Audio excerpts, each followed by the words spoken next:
Liebe Zuschauer, es folgen Kurznachrichten. Runder Tisch traf erste Entscheidungen.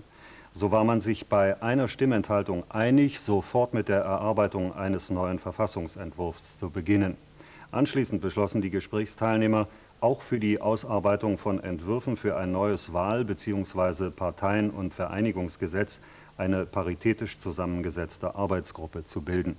Die Gespräche waren auf Einladung des Bundes evangelischer Kirchen und der Berliner Bischofskonferenz zustande gekommen und vereinten insgesamt 14 Parteien, politische Gruppierungen und Organisationen. DDR-Regierung bleibt handlungsfähig. Diese Einschätzung traf Ministerpräsident Hans Modrow heute nach der dritten Sitzung seines Kabinetts. Der Premier dankte den Hunderttausenden fleißigen Menschen, die mit hoher Verantwortung ihrer Arbeit nachgehen. Mit Nachdruck verwies er auf die Notwendigkeit, die Verfassung einzuhalten und auf jedem einzelnen Gebiet die Gesetzlichkeit zu gewährleisten. Schalk-Golodkowski stellte sich Westberliner Justizbehörden. Der seit dem vergangenen Wochenende flüchtige Ex-Staatssekretär befindet sich gegenwärtig in der Untersuchungshaftanstalt Moabit. Er sei bereit, sich zu den gegen ihn erhobenen Vorwürfen von einem Richter oder Staatsanwalt der DDR vernehmen zu lassen. Freiwillig werde er jedoch nicht in die DDR zurückgehen.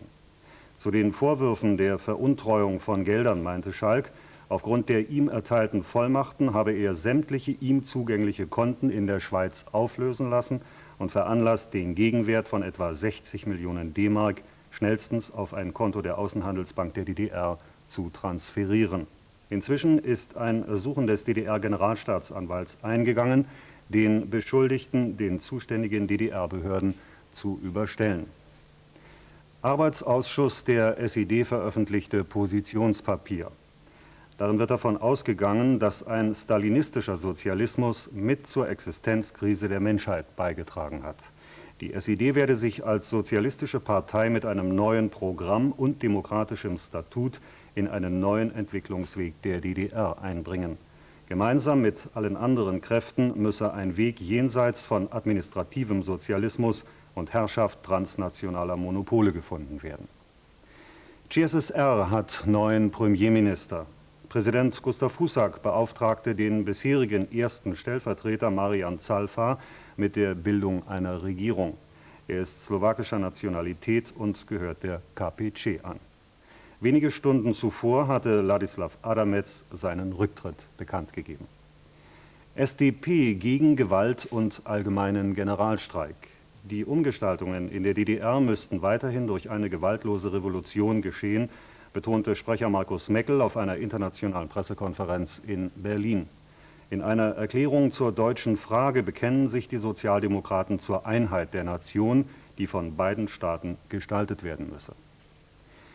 SEW-Vorstand empfiehlt Auflösung der Partei. In der Begründung heißt es, der Name der SEW werde zu Recht aufs Engste mit der SED und dem in der DDR gescheiterten Sozialismusmodell in Verbindung gebracht. An die Mitglieder erging der Aufruf, Initiativen für einen Neuanfang revolutionärer Theorie und Praxis in Westberlin zu unterstützen. Und nun zum Wetter. Nachts meist gering bewölkt oder klar, Temperaturen zwischen -1 und -6 Grad. Morgen vereinzelt Niederschlag, -2 bis +3 Grad. Soweit die aktuellen Meldungen.